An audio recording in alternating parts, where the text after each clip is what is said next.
Ogdensburg Volunteer Rescue Squad bucks the trend. As other departments are finding it tough to get people and find funds, Ogdensburg celebrates 2024 as one of its best years since COVID. Here's 7 News reporter Thomas Caffarella.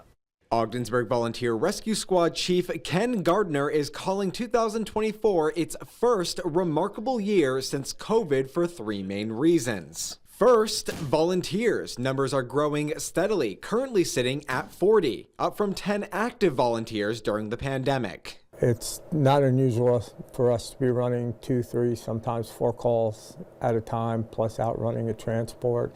So they fill major roles for us. Second, finances. Squad leadership is optimistic. State law seeking reimbursements from insurance companies should bring in more revenue. Additionally, Ogdensburg Rescue will save $76,000 a year by selling the building they currently use and become a tenant instead of an owner. That too will help our financials a tremendous amount by getting rid of our mortgage that we have yearly. Ogdensburg's mayor says an important approval happened recently to let the squad sell the building. That transaction required Attorney General approval before it could proceed. That approval's been received. Finally, call times. With just under 3,000 calls in 2024, the squad's response time in and around Ogdensburg, 5 minutes and 50 seconds, below the national average of 7 minutes. Between the first responders, the law enforcement, and us, there's nobody that does it better than what happens in the city of Ogdensburg.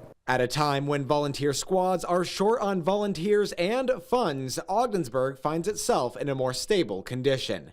Thomas Caffarella, 7 News.